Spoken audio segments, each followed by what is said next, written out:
ओम शांति।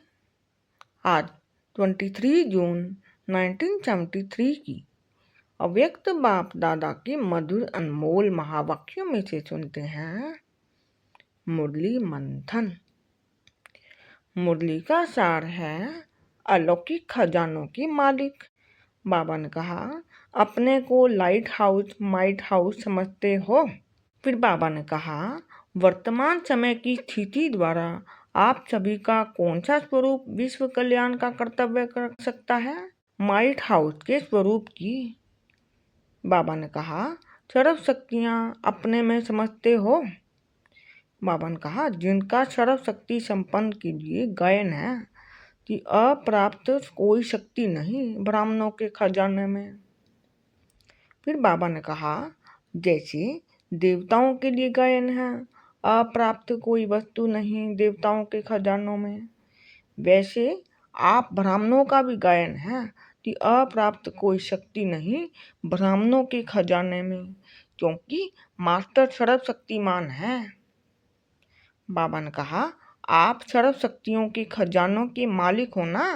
खजाने के मालिक कभी भी यह संकल्प भी कर सकते हैं क्या कि हमारे पास सहन शक्ति नहीं है या माया को परखने की शक्ति नहीं है? बाबा ने कहा, अभी अभी मालिक, अभी अभी भिखारी।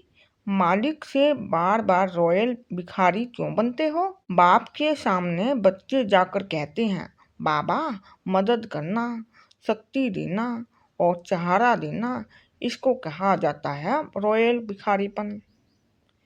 बाबा ने कहा, बाप जो है जैसा है उनको वैसा न मानकर भावना के वश सर्वव्यापी कह उनकी इंसल्ट करते हैं। फिर बाबा ने कहा, अपने श्रेष्ठ स्वमान मास्टर सर्वशक्तिमान, मास्टर ज्ञान प्रेम आनंद सभी के सागर हो। अपने लिए फिर कहें कि बाबा मुझे ये चाहिए, मेरी मदद करना, तो उनको मास्टर सागर नहीं कहेंगे।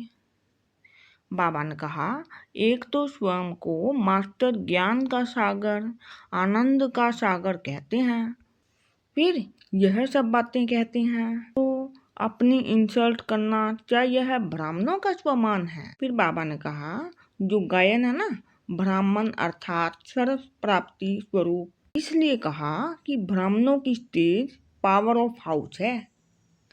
बाबा ने कहा, जिसको भी हाई जंप देना हो व आगे बढ़ना हो तो अभी से 6 महीने के अंदर अपने आप को जिस भी स्टेज पर और जिस स्थिति में फिट करना चाहते हो उसके लिए यह चांस है अपने को संपन्न बनाने के लिए।